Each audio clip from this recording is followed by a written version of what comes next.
Welcome to Scrap Talk, your inside look from three outsiders of combat sports, where we aren't experts, but we'll give you our opinions like we are anyway.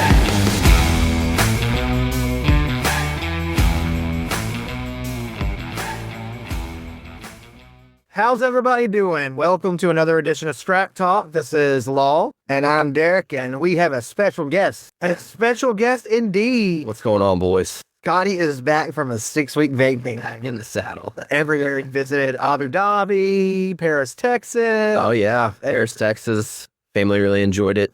You got to see the Eiffel Tower. Yeah. You know. One day you'll love his family enough to take him on a real vacation. We'll see. Now, we're glad to have you back, Scotty. It's good to be back. The fans have missed you. I don't think they really have. But I'll tell you what you've missed. They have been bashing Law repeatedly. Some of that. I've been listening on the road, driving for work. I have prepared myself to at least get 40 minutes into this podcast without me talking crap about me. And now we're not even 30 seconds into it. They're already writing stuff up. So I appreciate you. Well, I didn't talk crap. I said they're fans. What do you mean? How are you talking bashing me when people were offering to give me moist cookies? I was about to say, didn't someone offer to ship you some cookies? So he's got people bashing him, but he also has a man that loves him. And it's, did you win some, you lose some. 50-50, that's all you got to shoot for. Then within the electoral vote, right? All right, so what's up? So we had a fun night this weekend, didn't we, Derek? We did have a good time at the UFC Fight Night in Chick-fil-A. Unfortunately, Scotty couldn't go. He had prior arrangements with his other job that he couldn't do. But Derek and I held down the fort. We actually were there. It was pretty nice. We do want to appreciate, or we want to throw props out to the promoters, everybody over there at that organization. They actually treated us really good. They gave us full commission passes. We could do pretty much anything we needed to do. Yeah, got good footage, good stuff to talk about, met some good people. You're going to see over the next couple weeks, you're going to see a Facebook page pop up for us. You're going to see a Twitter page pop up for us. We're going to start throwing all that information, all the footage we got. We got an interview with a fighter. We had some behind the scenes footage being able to talk to refs. It was a really good time. And they had 25 fights, which was a long night of fights. Most events are not 25, but That is a lot of fight. I think we left the arena at like 11:15, something like that. I was asking Law before we started what time y'all got home. it was like after one. Yeah, and they only took one intermission. They said it was going to be like a 3-minute intermission, but it was like 20. Yeah. So, but they had, tough men. They sort of a tough woman contest, but they only had one woman's fight. Yeah, and actually, we'll say this out there, too. So I guess they have a lady out there. Do you know her name? I can't remember. I don't remember. He said she's from Louisiana, and she wrestles alligators. What about the other one? The one that was from Shawnee? Well, that's what he was talking about, though. He said she's from Louisiana and wrestles alligators. Maybe she's just billed out of Shawnee. Yeah, maybe. So. But she's, from what we understand, she is about 4'8" tall. And how much? He said 440, and he can't get anybody to fight her. So he has an open offer. They're going to have another event down in Lawton in February 3rd. So 7th. Mark those dates on your calendar, 3rd and the 7th, just in case. And then if any woman out there should, I think he said you have to match 300 pounds. I think he said you have to be at least 300 pounds and $1,000. He's offering $1,000. Win, lose, anything there. $1,000. Yeah. I think he said to beat her. I think he's going to beat her. Yeah, that changes the story a little bit. But still, I feel like 400 pounds. And that falls into the tough woman contest? Or is that like just a fight? She was supposed to be the tough woman contest from what I understood, but they only had the one fight. I guess they couldn't get no one who would fight her. Okay. So he's going to try bringing her back in the 7th and February and try again. And we might dress Scotty up like a woman, put a few weights around tape around his stomach. He don't need much, and then he can fight her. I could use $1,000 extra bucks, but I'd probably lose. Maybe she wrestles alligator. They can't compete with that. I'm not even from the bayou. He said she's on Swamp People. I don't ever watch that show. No. Oh, really? I didn't hear that part. Yeah, I guess I wasn't listening at all, but that's he'll probably TV production crews there. He sounds like a tough old gal. Oh, guarantee. Yeah. Any one of our. Well, everybody that fought, including Tough Man, was good. Everybody was legit. Like, there was no bums in the Tough Man, and there were 2 legit skilled boxers that I would say skilled. Yeah, I would say the 2 that probably ended up in the final, heavyweight. There were a couple like heavyweights, but that's what you get heavyweights in the UFC. You saw that this last weekend. You're gonna see that next week. And they were throwing leather. Yeah, but the they call it middleweight, but it's basically just not the heavyweight, super heavyweight fights. The final of that was really good. I don't remember the guy's name. I remember their nicknames. The Dream, he was from Edmond, and JT, I think he was from Chickasha. Yeah, he was. And they won. And JT won a split decision. And he should have won all 3 rounds, but they were throwing down at the end of the 3rd round. That Dream, the guy from Edmond, points to the center, kind of like the Max Holloway, and they just went to freaking winging punches at each other for the last 15 seconds of the fight. And, like you talked about, too, when you have these tough man competitions, a lot of the time you just see people in there. And we saw some of that last night, just, flailing, just doing. These guys could box. They knew how to. Oh, and they were in and out. And Yeah. honestly, they were probably better skilled as the boxers in the main event. Yeah, I agree with that. And the main event was a boxing match, but they actually used MMA gloves. And that wasn't, I saw that on one of the flyers that they were using. it wasn't, the main event wasn't bad either. I'm just saying, these 2 guys were, these aren't two typical guys you see in a tough man contest. But then we had a bare knuckle boxing match. It was fun to watch. First one I've seen in person. I don't know if you've ever seen one in person. And it was fun to watch. Dude got poked in the eye and his eye was bleeding pretty bad. And they really bad. They gave him about a 5-second break, and then they went back to it, and he ended up winning. He didn't pull an Aspinall. No, he did not pull an Aspinall. I was gonna bring that up, Scotty. He was just ready to go back to fight. He's making probably $200. You know what I mean? So good on him. And he won by knockout. If I recall, it was a pretty nasty uppercut. And I remember that because you don't hear, when you wear gloves, it doesn't sound like that. No, I mean, it sounded gnarly. Pop off. Yeah. From almost the first seconds of the fight, as soon as they kind of engaged, you could hear a difference almost immediately. I mean, we did see one out cold knockout, like an out knockout. Yeah. That was the heavyweight championship of the tough man competition. And he was out for a few seconds. Yep. Good straight right. And we had several MMA fights. One of the big ones that we had, and we have some local flair, actually someone that I guess trains here in Ada, from what we understand. He's from Davis, Oklahoma. He had a heck of a lot of people there for him. He did. He had a good support. He's from Sulphur, I believe. His name is Mitchell Garrison. He actually lost. He got caught in a triangle choke, but he looked good. And they fought an insane pace. I mean, the guy he fought, Nick Summerlin, he's from Chickasha there as well. And I agree. They both looked really good. They were both, I think they fought at 145, I recall right. And they had a title fight later in the card at 145 for the title. And they were both better than the guys that fought for the title. I agree. Both those, that could have been a title fight, and I would have been okay with that. But I think it was just because it was the guy from Sulphur's first fight. It was the guy from Chickasha's second fight. So maybe that's why they went in the title picture. But it was you could tell the guy from Sulphur was a pretty good wrestler. Yep. And he threw a good slam. Yeah, he did have a good slam, and they were both on heavy leather at each other. They were going reversals, attacking submissions. Like there was not a rest second in that fight, and he got caught in late in the second round and got submitted. But I mean, their gas tanks were impressive. Neither one got tired, so I look forward to seeing Mitchell Garrison fight again. I think you probably would agree with me though. The best fight of the night, and I think it was probably that way going into it, but it was a fight that involved 2 Oklahoma guys, Tucker Oliver from Duncan, Colin Hart from Lawton, and Tucker Oliver might be someone to remember his name. Yeah, he looked sharp. I mean, he had a very big takedown and got on top and just pounded him out in 30 seconds maybe. I don't remember exactly how long it didn't take nothing. But the dude from Lawton, give him credit, they told him, I guess, either he didn't have an opponent or something, and he wanted to fight. So he gained 11 pounds just pounding water. Yeah. Just so he could make the 170-pound weight division. Just so he could take that fight. Short notice. Yes, yesterday, the day before. I drank, 7 liters? I think he said 7 liters of water. Like 7 gallons of water or something. Yeah. Like it was insane. That's true. So imagine, and assuming it is true, imagine how sluggish and slow you're going to be with all that weight on you. And it's and Tucker Oliver was really athletic, and I think he's going to be tough for a lot of guys. He looks like physically fit. He's had good cardio from what we saw. I mean, it didn't last long enough to see cardio, but I mean, that's what I said from what we saw. He looked relaxed on the feet, but his wrestling, you tell that's his bread and butter, and he had a huge turnout for that guy. I bet there's probably close to 2,000 people at the show, and I bet half of them were there to see him. So yeah, and he may be somebody to watch because he's going to fight for their championship next in February. Yep. So he may be somebody to keep an eye on. It's just amateur right now, but if he stays at it, he could probably turn into something. February is going to be in Lawton. We don't know where exactly yet, but it will be in Lawton. You said February 7th is the right date? Yeah. So mark that on your calendars. Maybe we'll see everybody out there that day. It was a fun night, though. There was a good kickboxing match also. But another cool part, speaking of kickboxers, one of the refs, Kevin Nix, he refs all over all the time. And he's a former world champion kickboxer. He, trained under Del Cook out there at Apollo's Karate up there in Tulsa. And we got to meet him and talk to him for a little while, and he shared some cool stories with us. He's been reffing for over 30 years. I looked him up. I knew he used to fight MMA, but he was like 5 or 6-0 in MMA, and he was, like I said, a world champion kickboxer.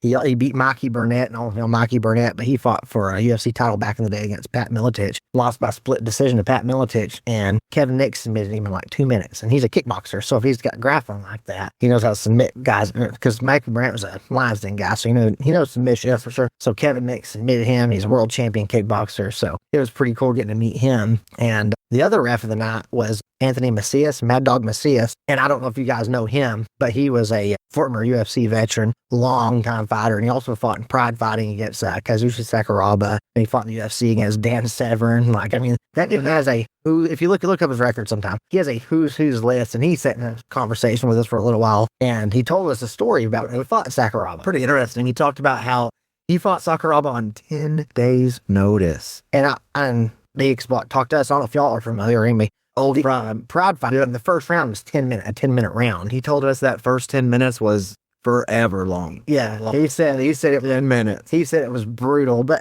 like he said fighting Sakuraba on 10 days rest. 10 days notice is not a smart move, or that fighting Sakuraba on a 3-month camp's not even really a great idea. So he was interesting. He was fun to talk to. It was cool to talk to Anthony Macias and get to meet him. So we've met some Oklahoma MMA legends. So we had not really ref issues, but we had some maybe judging that maybe we disagreed with a little bit. Judging was off all night long. They'd have split decisions. Felt like it was pretty close to unanimous, or it should have. Yeah, there was like 2 of the fights weren't even close. They gave split stays. So I don't know who the judges were or what fights they were watching, but I will say this: they need to bring me back again and judge. I didn't feel like though anybody lost that should have won. No, like they got the ultimate winner right. They did, but the split decisions, man, that's where. So no gambling issues that we have in the local thoughts. Like even just this last weekend at the UFC, they had a big ref blunder that kind of popped up in the main event a little bit. So hopefully we get to cover another Super Fight Night event, and hopefully maybe some others like some XFN would be cool.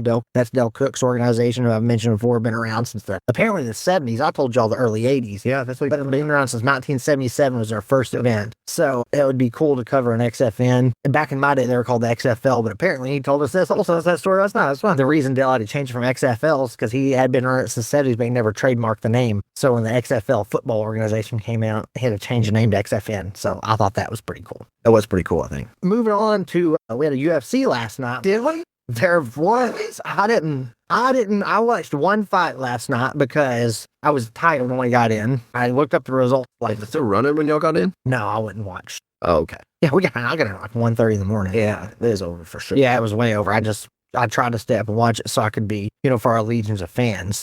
Everybody was all sleeping at that time. OU had already got their butt whooped in basketball by that time. Everything was done. But did y'all look up the results of the event, Scotty? Yeah, I watched a couple of the fights. Sorry, I didn't hear him say Scotty. I watched a couple of the fights just to kind of look them back up. I think it is what it is. We're getting the last little bit of remaining fights before they start to jump into the Paramount deal in January. Yeah, I watched a quick recap of it. It sounded like there were a few upsets on that card, and then Josh Hockett really stood out on the card. What I thought, Josh Hockett was, we'll talk about him in just a second. But yeah, he stood out. These typical, we talked about, these cards, oftentimes a lot of no-name fighters, they're guys going for broke because they're trying to make a name for themselves. So the main card, you have 5 fights and you had 5 finishes. Yep. I mean, there's only a couple, there's no fight went to even the 3rd round. So, the only fight I watched was Christian Duncan he was from England, and he fought Marco Tulio. I think he was from Brazil. That was the opening card of the main event, right? He hit him he was losing, I thought, and he had a slick spinning back fist and rocked him, and then knocked him out. And then as he's falling down, dude, he hits him with a brutal shot. Dude's head's just like trapped between the mat, so his head had nowhere to go, and he put him out with that punch. It wasn't necessary, but it wasn't like a Dan Henderson, Michael Bisping, where it was just like very, like, I'm just teaching him a lesson. Like, it was very quick, so it wasn't like he, was intentionally probably just trying to debilitate the guy, but it was gnarly.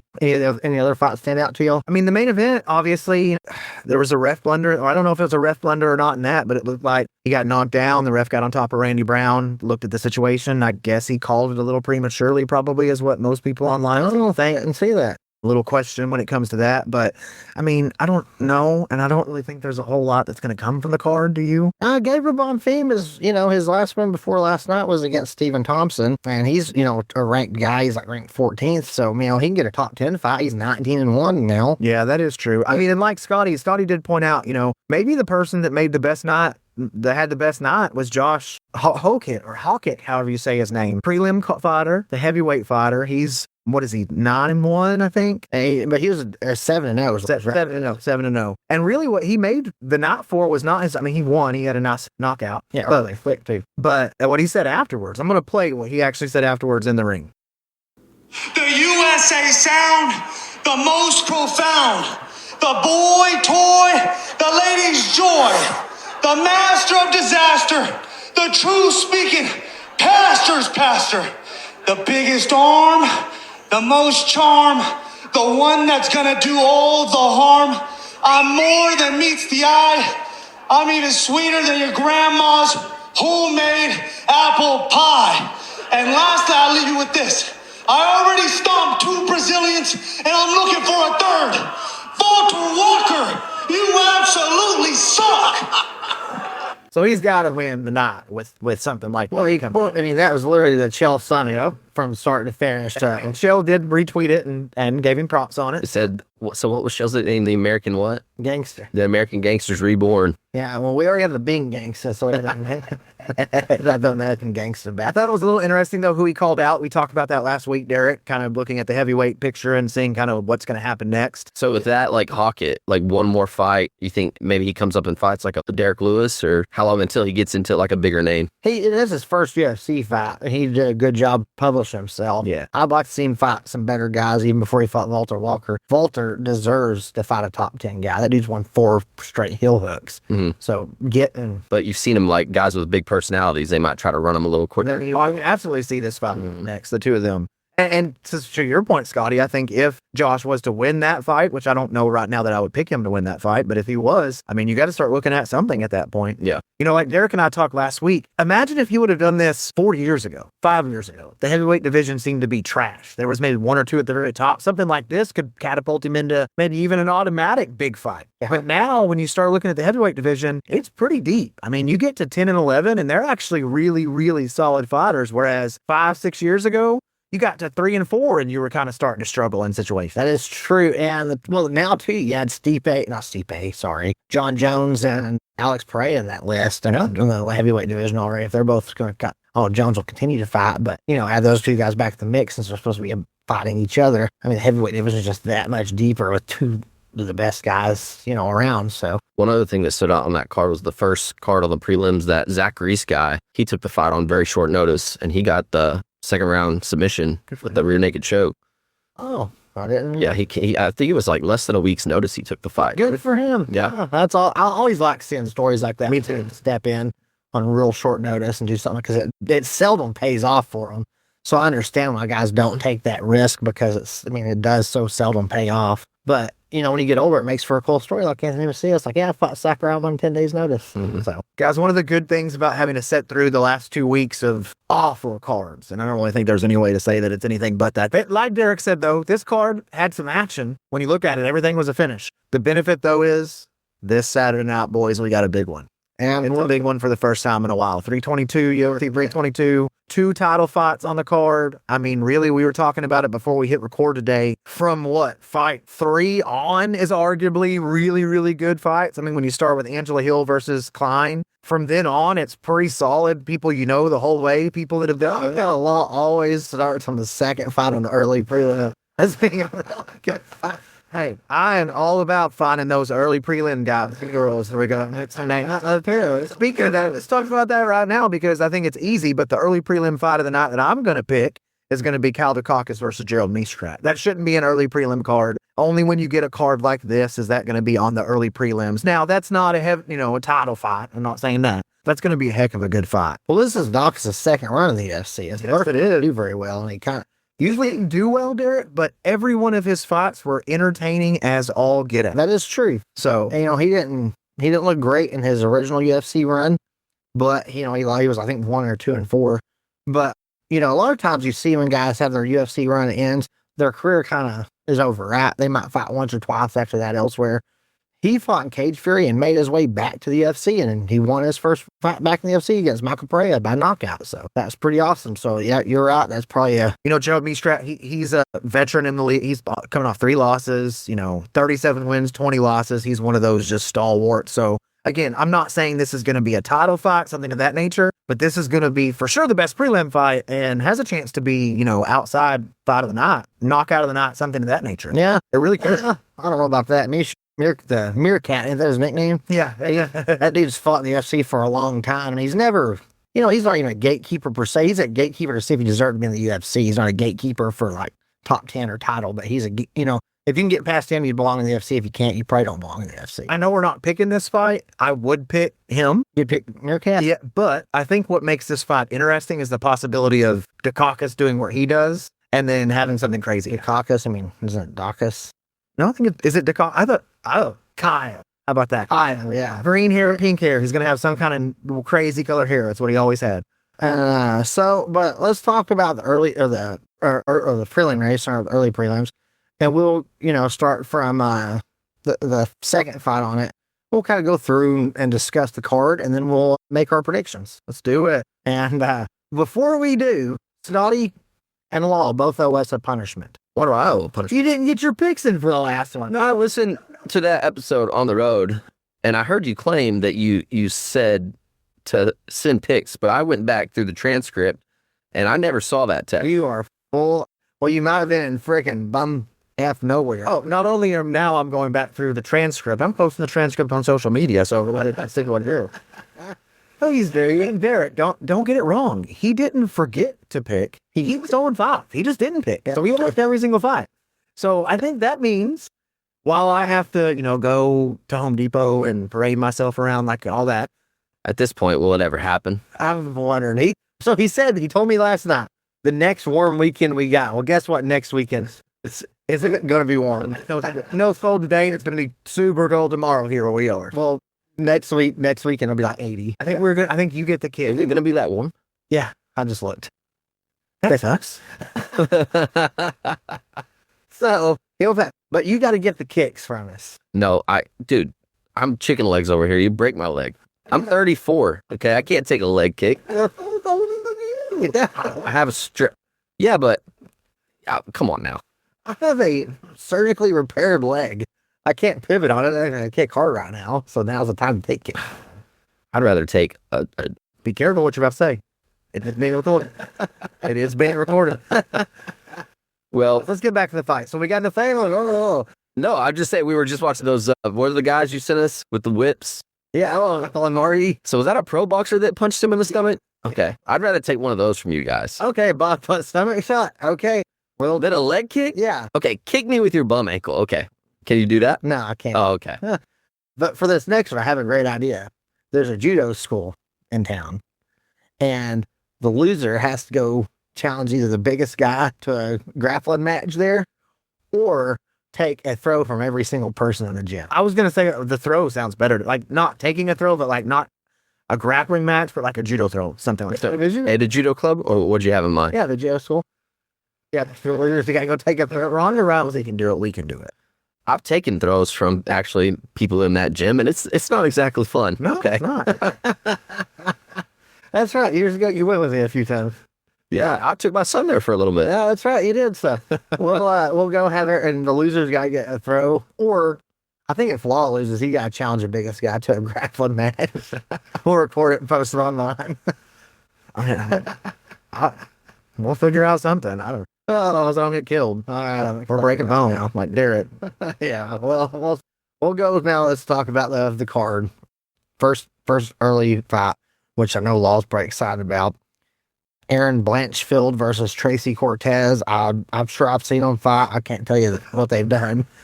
So go ahead and explain it. Women's flyweight division. So we're at 125 here. Shevchenko is the actual champion in this division.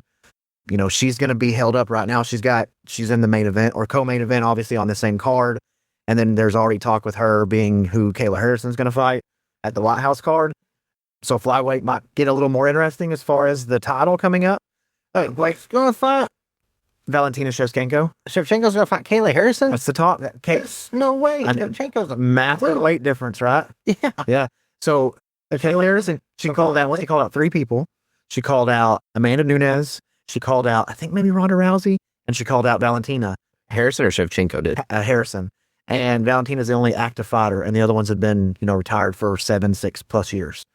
So she really didn't comment on it because she said she's not overlooking her fight this weekend, but she did say it would be a good fight, or it will be a good fight. She fights flyweight, and I thought Harrison's at one was 35. 35. Yeah, yes, you don't have 45 now. So, Zivchenko is. and it's that White House card. They could break it in the middle or something, some weird catch weight. But it's not, It's gonna be a quill and an Iron Sheik versus Hulk Hogan. yeah, I don't think that fight's going to turn out well for Valentina. We'll see. But anyway, having said that, Aaron Blanchfield's ranked 4th. Tracy Cortez is ranked 8th. They're both coming off of wins. Aaron Blanchfield just beat Rose. That's a pretty good win, even today. Tracy Cortez is 12-1, took 12-2 overall. So you got 2 girls here that have a chance to really move up and maybe even be the next challenge against, Natalia Silvia, Alex Carasso, something of that nature, to be right at the top of the division from this fight. Yeah. So start our pick'ems here. Not yet. We'll pick after we're done the card about the card. But I mean, I think it's going to be a good fight overall. So And then you got the middleweight Roman Kopylov and Gregory Rodriguez will be a fun fight. I think Kopolov's been on quite a good run. It seems like all the Russians are in good runs. Russian beat. I mean, he just lost to Paul. He did lose to Paul Cobb. But other than that, you're right. I mean, he's 12-2 overall. The fight I'm excited about on the prelims, though, is Rodolfo Vera and Bo Nickel. I was supposed to say that Bo Nickel has to be the fight that we pick out of the regular season. So, Bo Nickel, American Wrestling, Vera, world champion jiu-jitsu guy. Even though he's been submitted in the UFC, he's a super, super high-level grappler. Bo Nickel didn't look real great in his last fight. He didn't look good for Greg's last 2 fights. Who do you fight? Paul Craig. He won by decision. Yeah, forever. But didn't look good there. About that. I think this is a pretty pivotal fight for Bo because, originally he was on the main card. Yeah. This fight. They switched him and the Leon Edwards Carlos Paredes fight. Yeah, that would been foolish to put that on prelims. They've, just pumped Bo since he got into the UFC like a rocket. And He's one of the best wrestlers that's ever entered the UFC. So it could be in a situation, though, if he loses this fight, a lot of that hype's going to go away. Yeah. And it's going to be a lot harder of a road for him. what do you think there? Do you like watching Bo Nickel, Scotty? Have you watched him much and you got a chance to watch it? He's just a great wrestler. There's really no much more. It is mouthy. Hey, speaking of this, and we didn't talk about this at all, so I apologize for springing this on, but it's good news. Wrestling. Did you see Ben Askren's now wrestling again? Didn't you send that out? Sent that. He's like 6 months out of having a double lung transplant, and he's back wrestling. He looks better shape now than he did when he fought Jake Paul. He really kind of does, honestly. Like, he has abs. And he's like, arms are ripped. So how much weight did he probably was in the hospital? That's true. But good for him. Put back on. Yeah, Good for him. Good for him. Sorry to take it. If that was me, I would just be dead because I don't have the willpower to even walk a half a mile. So Yeah. And then we go to the main card. Benel Dariush and Benoit Saint Denis. It's going to be a heck of a fight, guys. I don't know if you've seen Saint Denis much, so not all Scotty, but Saint Denis, he's like that. He's a French like pilot, whatever their Navy SEAL equivalent is. He was like that, but he's like super. That dude he don't have a reverse button on him. He just moves forward. Like he has no backup in him. And Benel Dariush Has no backup. has no backup either, but he's kind of boring. But Saint Denis is not, it's physically impossible for that man to be in a boring fight. So I'm really excited about that. And, neither one of those guys would probably be in a title picture. Not soon. But Dariush is kind of on his way out, and Saint Denis, Darius has been around a while, right? yes. Hey, he's still beating, though. He's beating people, though. He beat Renato Mociano last. He lost to Suzuki and lost to Charles Oliveira. He beat Gamrot. He beat Tony Ferguson. Yeah, so he's still relevant. I just don't see him he was making a title push there for a while. He just never got quite over the hump to do it. I just don't see him. But I think this fight has some implications for him to start fighting top 5 guys again. Yeah, I think so. Or Saint Denis or Either one, really. The winner, basically. Yeah, I agree. And another awesome fight, and this fight, probably going to be fight of the night if I had to guess. Leon Edwards and Carlos Paredes. you think that will be fight of the night? I think it will. Yeah. I don't know. I think the Makachev fight will probably be fight of the night. But the reason that I say that is because I don't know. I know we're not picking them yet, but are we going to get Edwards that beat Usman, or are we going to get Edwards that got caught late in the 4th by Nate Diaz? Well, I think that because I feel like he's going to get maybe caught on the chin, and I don't see Paredes having an issue with Edwards. Really? I don't. That's That's a bold move, Cotton. I will say this about Leon Edwards. That's kind of what we get, though, his fights. He seems to kind of get the crap out of him until pretty much the very end, and he pulls some kind of crazy, like, Well, not necessarily. That dude was on he's recently, that's how it's been. but for that, I mean, man, he's 12 or 13 in a row. yeah. He lost to Sean Brady, and they just looked like trash in that fight. And he lost to Bilal Muhammad before that. And against Colby Covington, he didn't really look great. Covington just did nothing in that fight. Like, he was like just there to be there. The last time he looked good, and it was a majority decision against Kamaru Usman, but he won. Like, he should have been unanimous. He beat Usman all fire. And that was back in early of 23. So that's the last time he's really looked good. So we're pushing, 2.5 years since he's looked good in a fight. Yeah. I don't know that he's going to have anything for Paredes that's going to really give Paredes any issue. If it was you've actually convinced me to change my pick. I'm pretty sad to admit that. But if it's a 5-round fight, I think Leon. Right. It's probably a 3-round, right? Yes. Yeah. So Leon Edwards probably has a huge advantage in 5, but Paredes can smoke a Sarah and then go fight 3 rounds. So. And Paredes looked good in his last fight. Paredes looked good his last fight. Probably will smoke that 6. Because, didn't Paredes won his last fight, and then that was before Brazil, right? Like, I heard talks he maybe even tried to fight in Brazil. He did. He actually tried to try. So he beat Jeff Neal last back in August, that crazy spinning back elbow at the literal very end of the first round. And then his fight right before that was Ian Gary, which he lost the decision, but it was a good fight. And then he basically didn't lose. But yeah, I was seeing like have to go back to Ian Gary not kind of been offered any big fight. Is something going on with him? I don't know. Joaquin Buckley is another guy I was wondering about just the other day. Like, these big name guys that are moving up. Like, I don't know where they've been. They're in Paramount's purview. That's where they've been. They're all on a list somewhere that as soon as January 1st hits up, you're going to see all these names pop back up for all the cards. I mean, that may be true. Because they're saving it as much as they can. And I talked about the fight of the night being that one, Paredes and Edwards. But actually, the Sean Brady-Michael Morales fight also. Flip-flop, already on 2 things. Shut your mouth. No, for real, I love anytime Sean Brady fights. I love watching. Well, he's 18-1. Michael Morales is 18 or 19-0. I mean, you don't get many MMA fights with guys with that many fights and that few losses. I mean, the only person you did in boxing a lot, but not MMA. That one loss for Sean Brady was to Bilal too, and it was from TKO punches, which is kind of crazy when you think about it overall. I'm not super up to date on the welterweight rankings, but you got JDM who's a champ, right? And then so this Brady Morales fight, would they be up next for whoever's? Brady's ranked 2nd, and I think Morales is barely top 10, but he's like 6 or 7-0 in the UFC, and he beat Gilbert Burns. He's beat Neil Magny, Jake Matthews, and Max Griffin. I mean, that dude's last 3 or 4 wins have been excellent. He's 5-6-0 in the UFC. I don't see why Morales, if he wins, wouldn't move right up to maybe 1 fight from being in the title. And I think if Brady wins, he's got to get a title fight. I mean, you guys know how I like to look at the promotion aspect, a lot of it. And it's very interesting to me how they have these 2 fights in the welterweight division on this main card. And to me, think about this originally, the Leon Edwards Carlos Paredes fight was supposed to be the main event of the prelims. Yeah. You've got 4 guys there: Sean Brady, Michael Morales, Leon Edwards, and Carlos Paredes, who's all are right at the very beginning and could argue if they win on Saturday, they should have a title shot. Well, didn't Sean Brady beat Leon Edwards recently?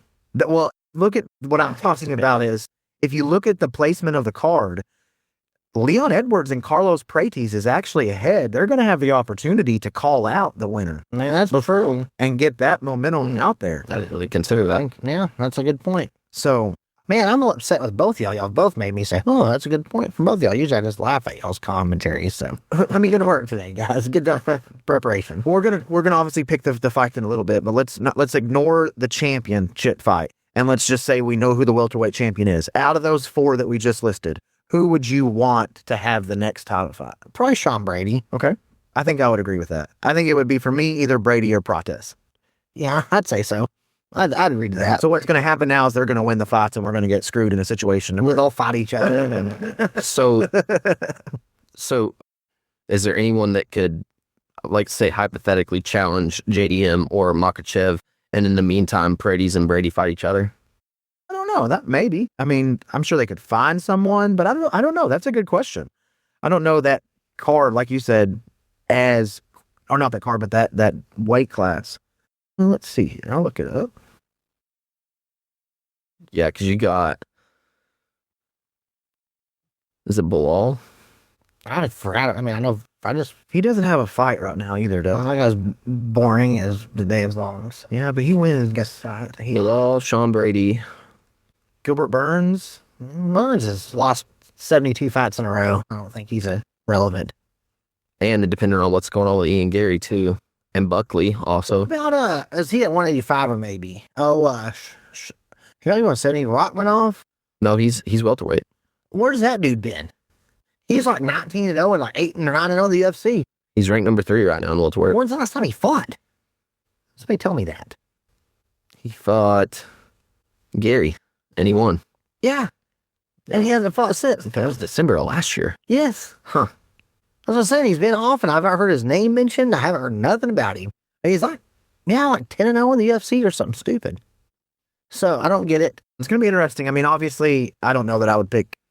I'm not trying to spoil anything, but who I think is going to win the main event, I don't know that it's going to matter.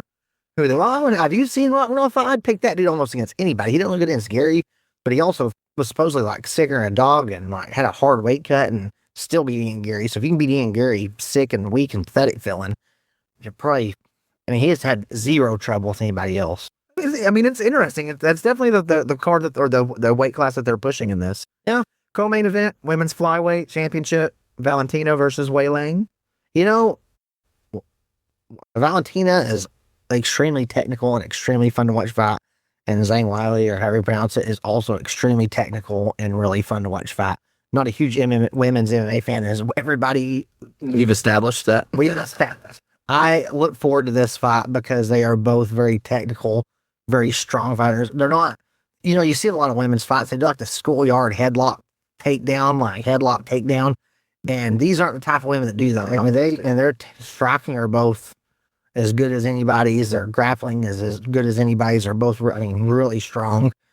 I think this will be a really fun fight. I don't know how Zhang, I know she's moving up in weight.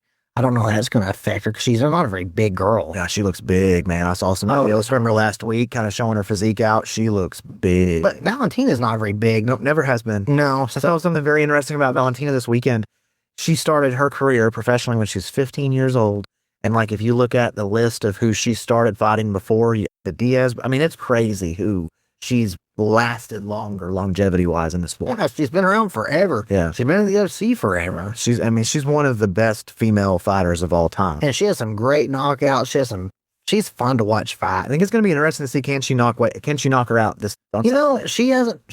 She plays it safe a lot too, and she gets takedown and control and ground and pound, and she's her, high level grappling skills, and I think that's probably what she'll do, or her game plan will be to do. Interesting fact about Valentina, Scotty, which I should have said this for Scotty doesn't know, but she's also a world class, I don't know what you would call it, but like shooter. Like she shoots like handgun. Yeah, like competitions. Yeah. Yeah. And also, she's a pilot. Oh, I didn't know that. Yeah.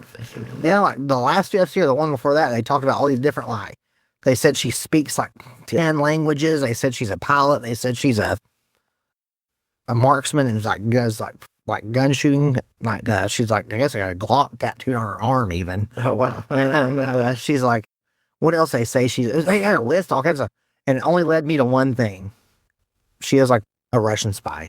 She might very well. I'm just kidding. But how do you get so good at everything? Huh. Like she was born there. All right. Like you're not going to go to school. We're going to train you to be a freaking assassin. It worked out for her. She's like the female James Bond. It seems that way. And we're James Bond's enemy since she's a Russian. I don't know. She's defending again. And then obviously the main event, we kind of talked about the welterweight class. JDM versus Islam. Jack Della Maddalena. When did people start calling him JDM? That's a recent transition on his name. Because Jack Della Maddalena. It's a mouthful, bud. It is. But I just like that it just became a thing like a week ago and it's just like stuck. I've heard JDM before a week ago. Maybe, but it's not been a thing. Give me a breakdown, buddy. What do you think? Let's go reverse order. Let's start with this fight, breaking it down, and then picks. Yeah, we'll work our way backwards. Okay, that. Breaking this one down, Makhachev obviously has one game plan every time he fights. He is a super high-level wrestler. Jack's a striker. Okay, grappling. But I remember watching Jack fight a guy that had fought in Oklahoma on short notice, and Jack got taken down repeatedly. And I don't think Jack's defensive wrestling is going to be good enough to stop Islam from taking him down over and over. I'm not going to say it's going to be as bad as DDP and Chimaev, but it's going to be a one-sided mauling, and Makhachev is going to win. Okay, so, but what about this is Makhachev's first fight at welterweight. I think he'll have better cardio. I think dude's not cutting hardly, he might cut 10 pounds now instead of 25. But I think, he's freakishly strong. I don't think JDM's going to be, I don't see what JDM can do to him. I guess JDM can hurt him on the feet because Islam has his one loss in the UFC. He did get knocked out. Yeah. So, but I just don't think he's going to be able to stop him. He might in the first round a little bit, but I think Islam's cardio is that next level. I've never seen Islam get tired. Yeah, it's really hard to pick against those Dagestani wrestlers.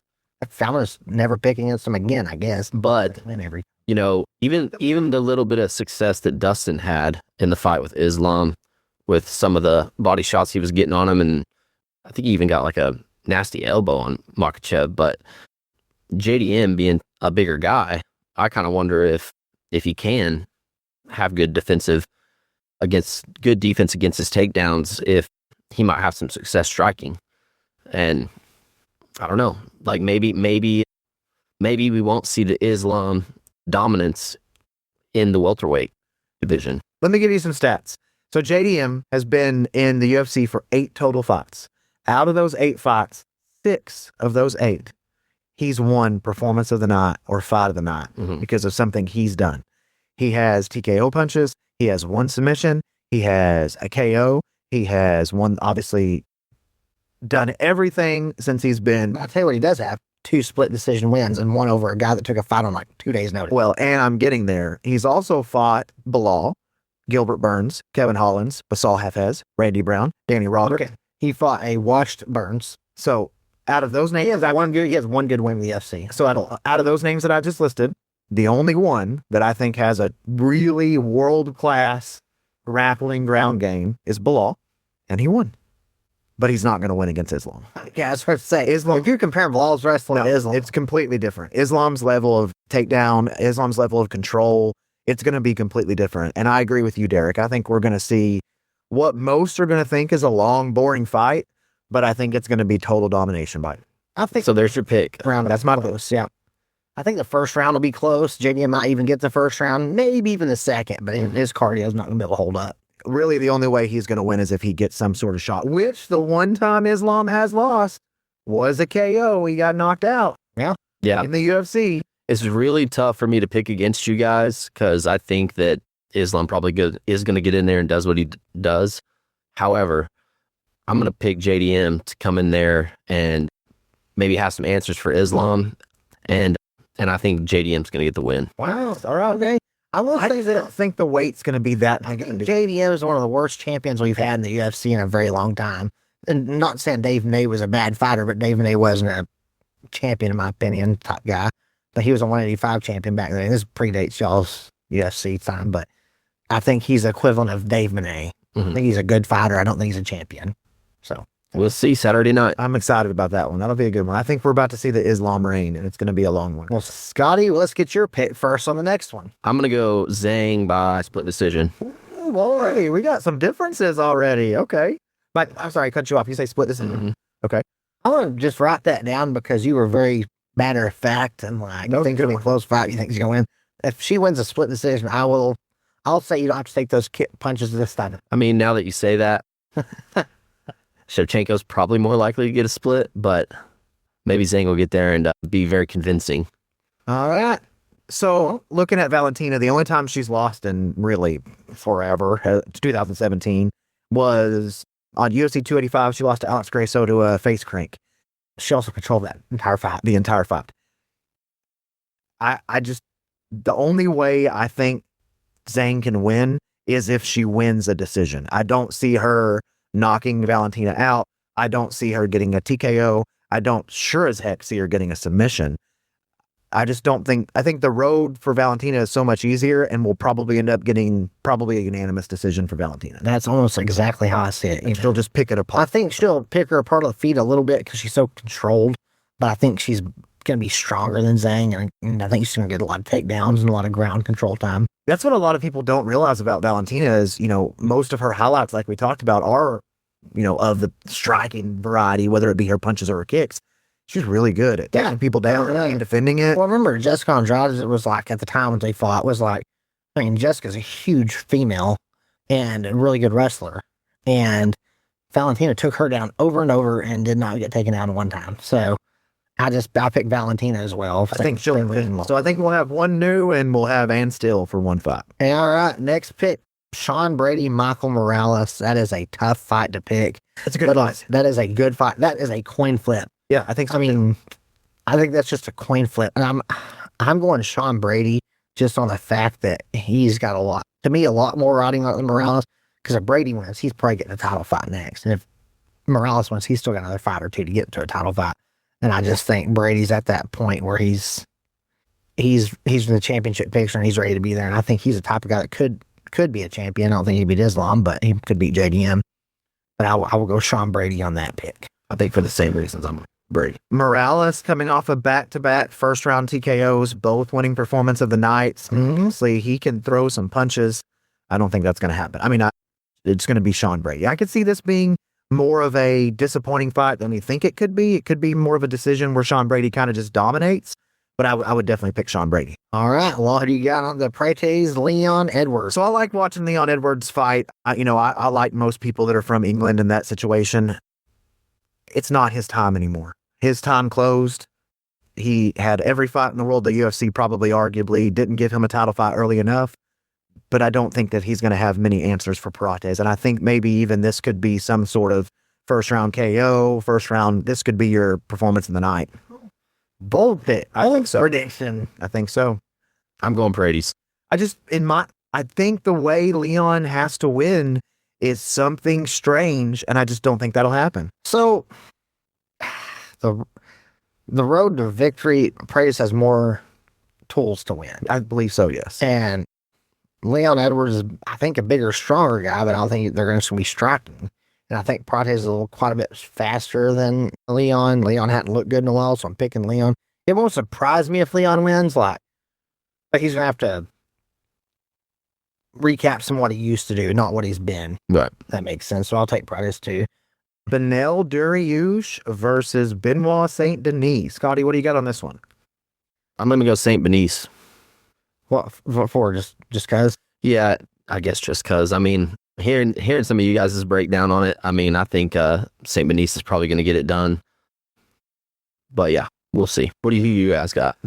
This was it's an interesting fight. I could see this going either way as well, too. Kind of like Derek said, we've got, Benel Dariush, he's older, not super early, 36 years old, but that is a little bit older. Old in MMA. Coming off the win against Renato. I don't know. I personally think the UFC wants Benoit Saint Denis to win because I think there's more avenue for them to push Benoit than there is to push Dariush. But I think Dariush is going to get it done. I really do. Good. I got Saint Denis again, similar, which he lost to Marciano and Dariush just beat him. But God, I think he's going to pop a pace on that Dariush doesn't like. Yeah, that could happen. Absolutely. And that's why he beat Raul, the fighting nerd, Roofy, or whatever last time. So I think I'm going to St. Denis on this one. Let's go down to the Blanchfield fight. Are you guys good with that?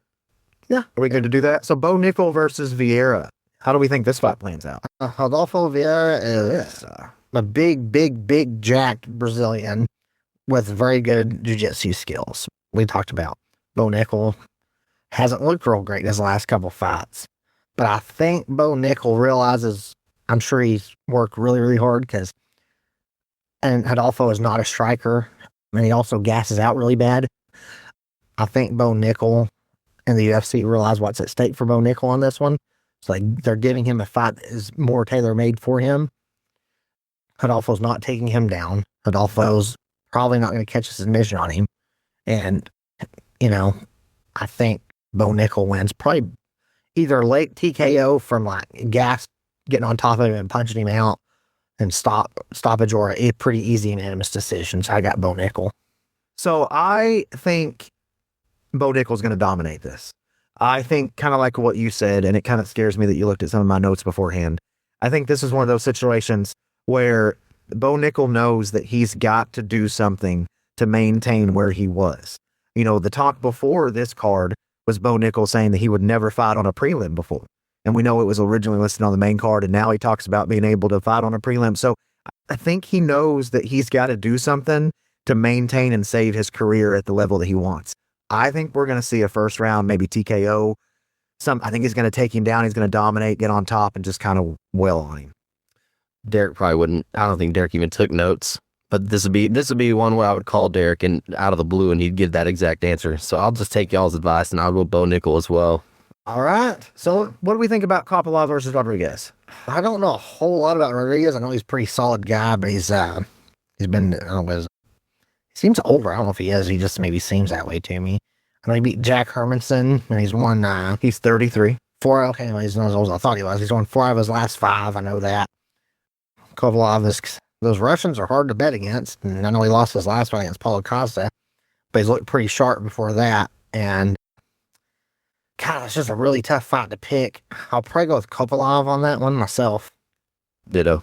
Yeah, I think it is a tough fight to pick. I agree with you. You know, if you look at who they fought, that, you know, I think probably Rodriguez, at least in his UFC fights, has fought a better, you know, strength of schedule, if you will.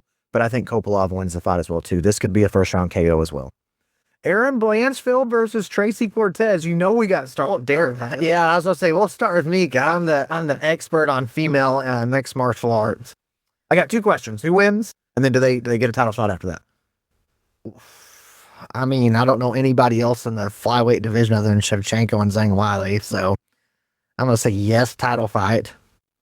And He's going to pick Blanchfield.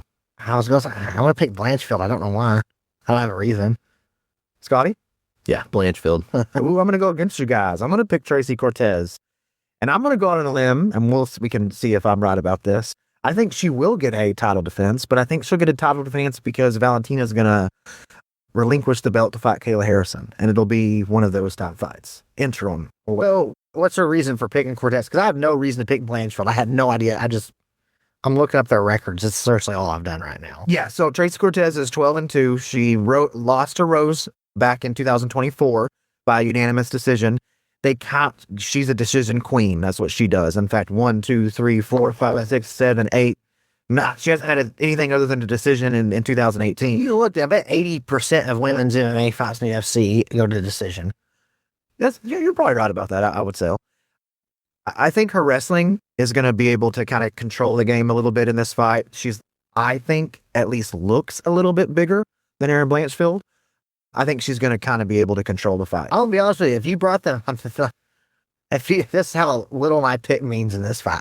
If you brought them both out and put them in a cage right in front of me and like, all right, who do you got to win, Blanchfield or Cortez? I couldn't tell you which one was Cortez. I couldn't tell you which one was Blanchfield. 2 things. You would know who Tracy Cortez is. So Cortez. Yeah. Well, I guess Mexican. I guess Mexican. But even you've seen her in pictures because she's one of the pretty girls that they kind of push all that stuff. My other question is, why, if you're just trying to figure out who they are, why do you got to put them in cages? Why do they have to come out in a cage in front of you? I said if they fight. That's what they do. He's just saying on the stage that they'd be performing. In a cage. If I get them announced to me, there's like, all right, there's Cortez and Blanchfield. I guess, picking out the Mexican being, that's probably Cortez because she's got a Hispanic name. Other than that, I would have no idea. You didn't say fight. You just said if I was to bring them out and we put them in cages. I said in a cage. And we talk about people fighting in a cage on this fun. Trying to turn something into nothing here. Maybe they nothing on something to eat off of me and everybody. Yeah, well, that's terrible. I do think, though, like I said, she will get a fight if Cortez wins. Whoever wins, I think will get a title fight, but it'll be because Valentina will actually relinquish. All right, so picks locked in. Losers got to go get throwed. I've had a lot of experience getting thrown at a judo school, so y'all can pick a different punishment for me. That is what we're doing for this video. Yes. Okay. And before we move on to the next segment, which this is the host of the Scotty Doesn't Know segment. It is by M3 Guns and Tactical at 309 North Main and Bing. They have a great selection of firearms and other personal special orders, accessories, ammunition, and gunsmithing by appointment. Like I say, there's great dudes that run that business. If you mention Scrap Talk, maybe they can work out some sort of discount or work out some sort of deal for you. Again, that's M3 Guns and Tactical at 309 North Main. And Well, they might kick you out too.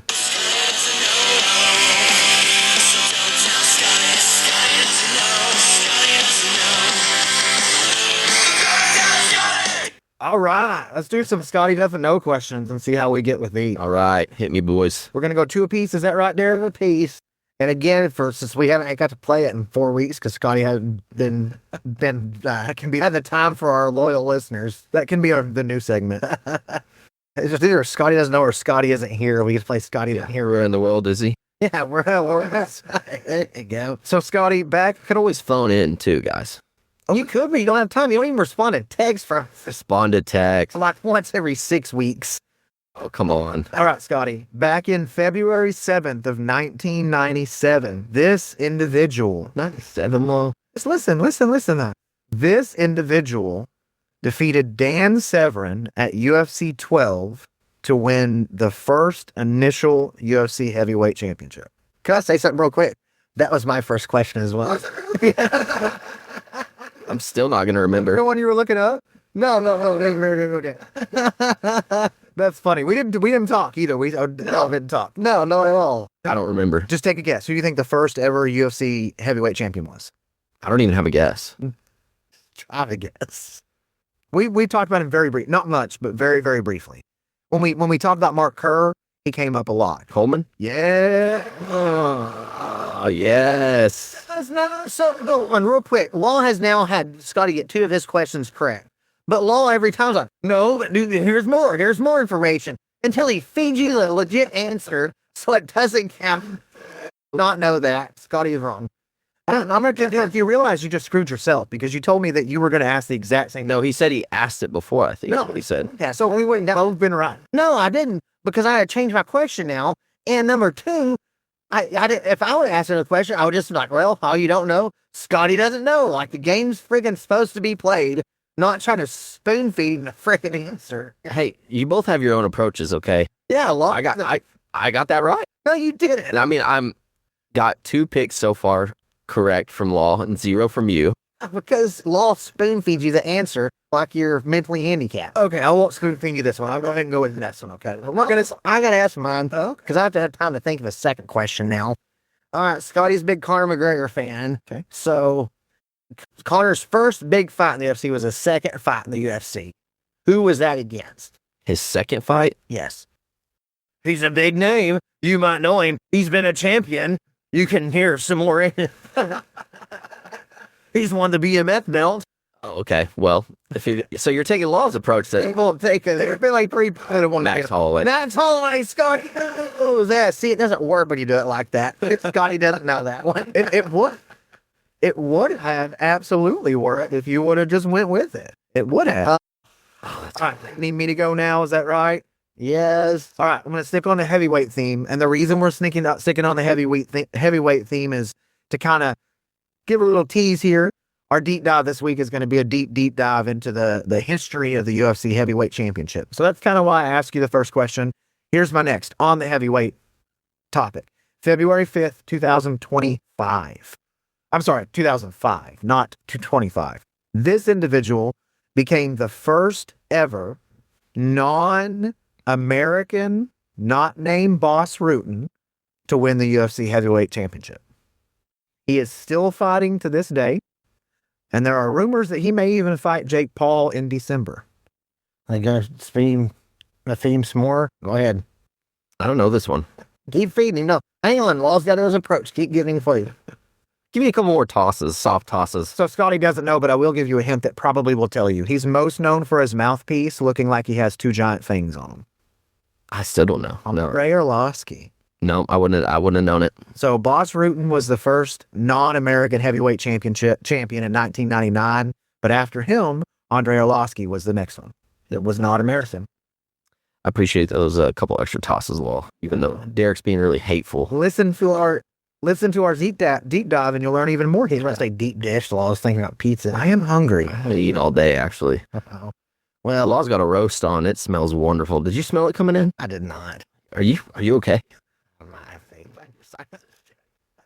All right, so I'm going to change mine. What was the very first ever UFC super fight? Well, after they didn't do tournaments, they finally had a big fight between the two guys that weren't involved in a tournament. They just were this first ever super fight. Is it Don Fry? Nah, let me give you some more. He wears a gi. He won the first 2 UFCs. Hang on. He's involved. And the other guy was in the first UFC. I met him at Prairie Kitchen. And the other guy you would know, his name is Ramseth Ois Racy. He's going to be in Ardmore next month. Oh, what was that guy's name? Oh my God. That's great. Oh, man. I'll give you a law hint. Derek tends to really help other than the fact that he met him at Prairie Kitchen. I'll give you a law hint. They have a famous drink once a year named after him at McDonald's. What they do? I had no idea on that, but of course Law would know that. They have a Shamrock Shake once a year at Oh, McDonald's. That's the ultimate toss there. Yeah. In Shamrock. Hey, versus, Oh, I don't know. I just said it. His name rhymes with Racy. Hoist Gracie? Oh, they got started. Winning that game. Got a lot of these 0 for 4 today. Got No, 2 for 4. Maybe 2. I'll give you 0. If spoon feed you the answer, it doesn't. I think that this should continue to follow. You should keep on giving me some soft tosses, and Derek can be the tough one. Oh, Scotty, there's no way you should have gone at 2. You might have been able to save 1 out of 4, but to go 2 out of 4 today, that just completely eliminates it. Now we kept the same question. He's counting twice. Let's talk about some recent events. Kind of like, I've gone over the last few weeks. There's not a whole lot out there. I really believe they're saving as much as they can to try to pump Paramount deals, put themselves in the news cycle when that happens. Let's start on the bad stuff. 6th time this year, BJ Penn was arrested, guys. This time for assault. Allegedly beat up an old man, a 45-year-old man at a local bar there in Hawaii. Looks like Penn allegedly punched and kicked him multiple times. 6th time in a year, guys. And this is now assault. Most of the other ones, obviously this is directly reflective of kind of probably the mental health situation he has right now. But most of his other stuff was direct mental health type situations. This is assault. This is a different level. What do you guys think? It's sad. What are the best, most historic individuals in youth history? I wonder.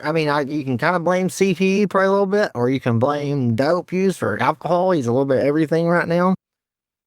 Or you can blame the government for changing his parents out and not telling him. Swapping them out, right? That's what he thinks happened. It's a sad story. 6 times in 1 year, it's kind of like we're watching one of our heroes, the greats of this sport, just die in front of us. There's no other way to put it. It's sad. I don't know what they're going to, they're going to have to put him in some sort of rehab or he's going to in prison or dead. It was $1,000 bail. He's already out. Nothing's going to come of it. No, but they're just going to keep going. Yeah, they're going to have to either send him to a long-term rehab or he's going to end up dead or in prison. And it's sad. It's probably, honestly, the way out he's going, probably dead is the route he's probably going. I agree, man. PFL, we talked about them being on the outskirts last week, and we kind of mentioned them a couple of times as not being a quote-unquote credible organization. Did you guys see the news that they signed a new deal with Vice TV? I did not. Yeah. I feel like that's a lot. Not near as good as Paramount. So, it's a cable TV. I guess cable's not as big of a deal anymore, obviously. Cable TV. Do you know anybody that has cable TV? We have Hulu Live. Does that count? No. Cable in years. Most people don't. If you're over the age of 50, you probably don't have cable. But I think most people know what Vice is and watch Vice, or at least watch things from Vice. And that's not just me saying that because of the wrestling stuff that's on there. I think even outside to say, good call on that, because I was about to say, that's because you have Dark Side of the Ring you watch them, which I watch that too. But they were on ESPN though. Surely that's not as good a deal. And UFC didn't seem to like it much. Well, the UFC liked their $1.1 billion, but like $7.7 billion more. That is true. And we get really promoted on ESPN, the PFL, no. Yeah, like we talked about. We didn't know. I never know what their cards are. And that's a shame because they have good fights and good fighters. They're going to be the only thing on Vice. Now their president came out and said that they're not doing any American-based fights in the entire year of 2026. So they are probably one step away from not being an organization. They're at that point where they're going to have to either recoup or we might not see anything. Now they could still do anything. I don't see anything anyway. They could still do out. Who's their heavyweight champion? It's Francis Ngannou. Who is their light heavyweight champion? I don't know who their light heavyweight champion is. I have no idea either. That's what I'm saying. Who's their lightweight champion? Who's there? I think Scotty's probably the only one I could tell you. Exactly. And they have good fighters. And the few times I've watched their shows, they're fun to watch. And they have high level good guys. Is Jake Paul one of them? Jake Paul he's a favorite fighter, but not a champion. He owns some of it. So I don't know if y'all touched on it while I was gone, but did y'all see Rhonda's comments on Joe Rogan? yeah, We talked about it. a little bit. It was pretty. What do you think about that? You know, I thought it was a little harsh. Yeah, I agree. Yeah, she got her feelings hurt, and that's what I happened. think it's her feelings hurt a lot. Got her feelings hurt and lashed out. I thought it was interesting from Bert's perspective because he seems to be so close to Joe Rogan and like she's kind of talking trash and it put him in a weird situation. It's this conversation. Is it actually, speaking of that, I think he's like you. I'm pretty sure he's in Oklahoma City tonight, isn't he? I think so. I think he's doing the Paycon tonight. So No idea. I saw one other thing. It's not really news. I just thought it was interesting. Yuri Prohaska talking Mighty Mouse and said that he shadow boxed for 24 straight hours. Yeah. You know, most people that said that thing, yeah, you're full of shit. Yuri Prohaska, I believe at 100%. when you mentioned that to me, I kind of did a little bit just to look it up and see. And there were some other rumors out there that evidently he said he's fought 1v2 and also 1v3 for 24 hours straight. That's Remember, is this the guy that does the stinging thing, whatever the stinging needles, yeah. and just smacks them against himself? It's like On the level of like Tony Ferguson, like kicking the hell out of like. crazy. Well, in Thailand, that's a common thing. It's crazy. Yeah. So Yuri tapes his mouth shut when he does sprints. Literally tapes it. He put tapes over his mouth. So it's crazy. He's legitimately insane television tree. He's a legitimately. They make devices where you can put over your mouth and it restricts your oxygen. He could buy one of those for $15. Nope, he's like duct tape.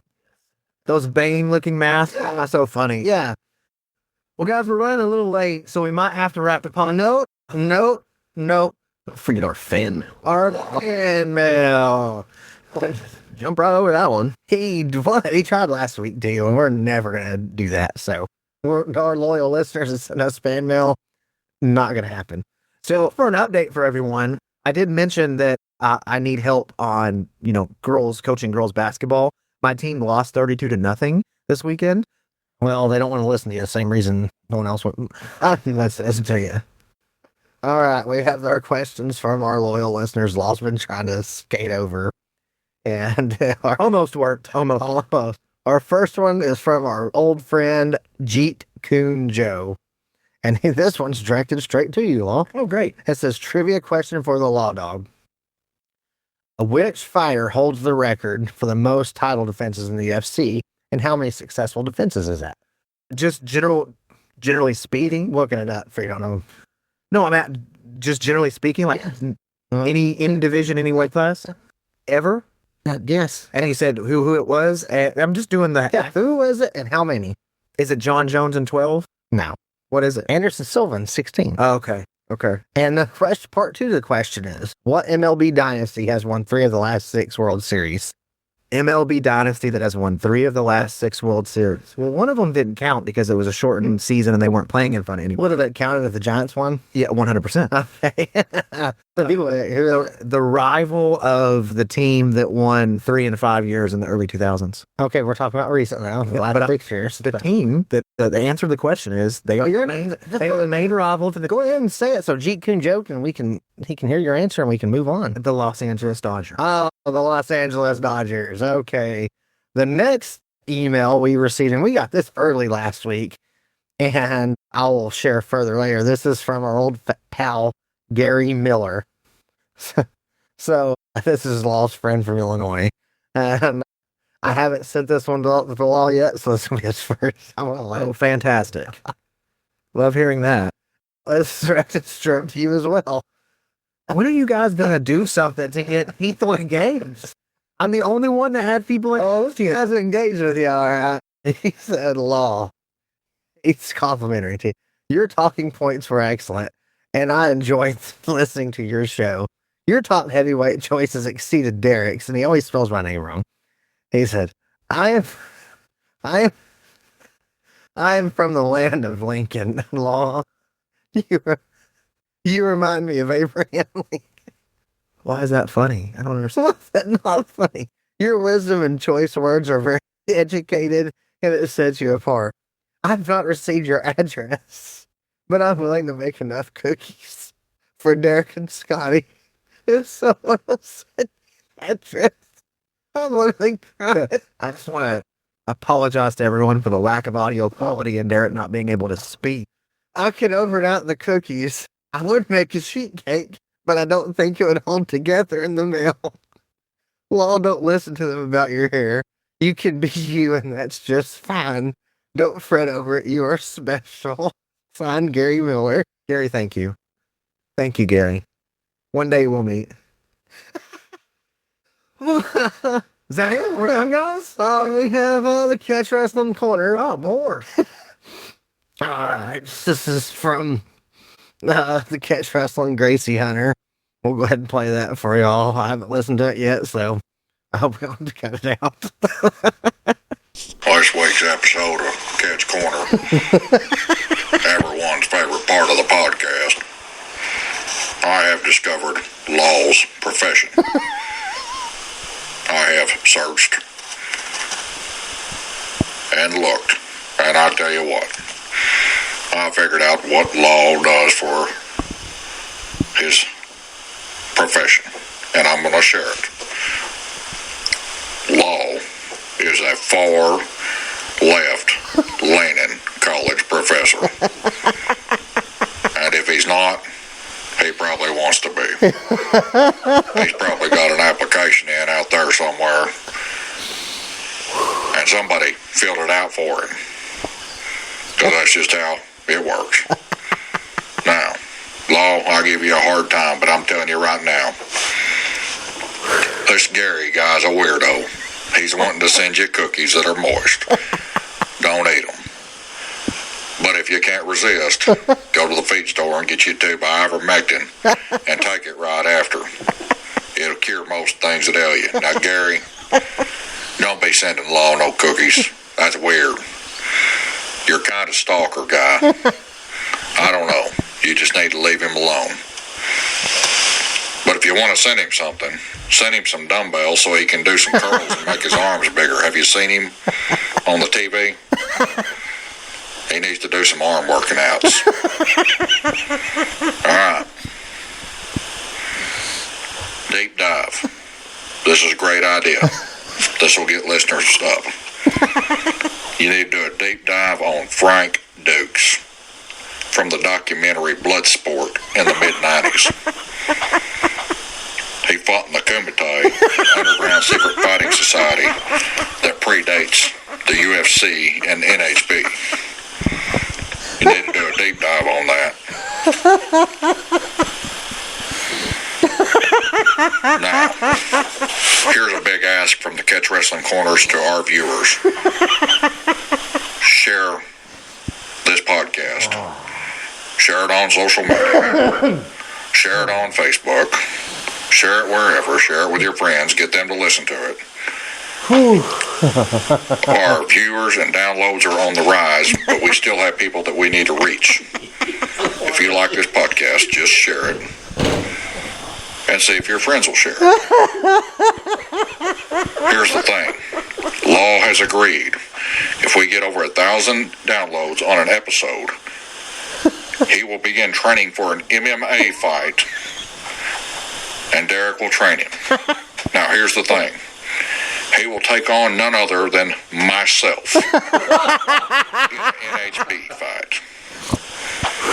And we're going to have to find a referee.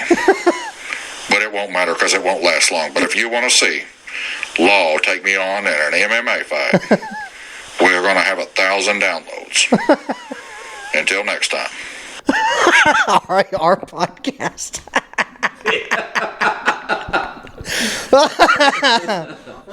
First off, there's a critical mistake in his explanation and his thinking.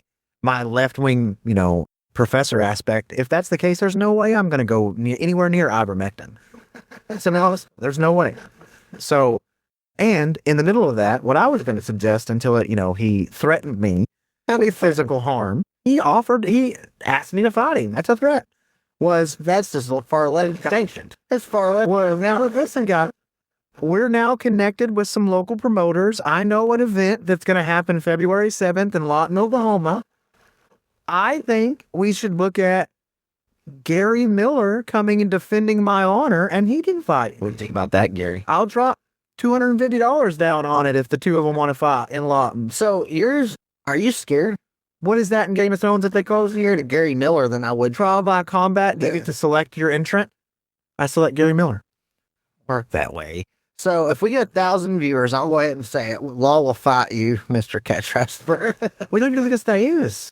What if he's some old guy that I could physically harm? Good.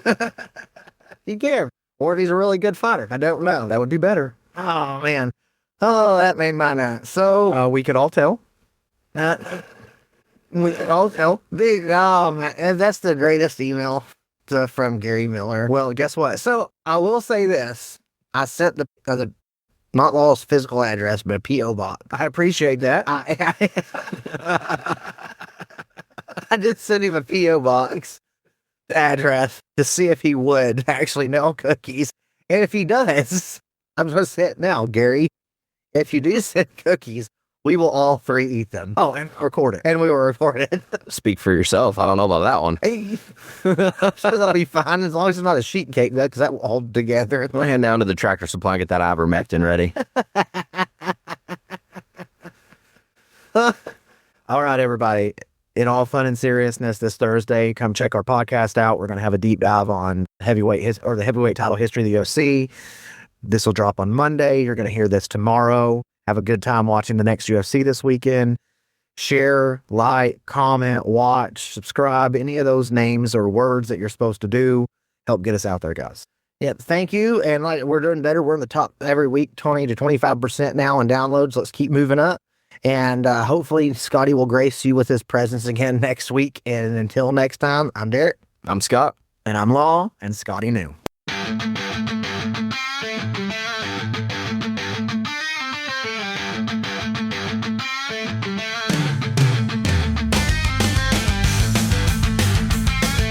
That is it for this round of Scrap Talk. We will catch you next time. If you want to help three losers out, follow, share, and follow us on all forms of social media at Scrap Talk Pod. Thank you for listening, and we will catch you next time on Scrap Talk.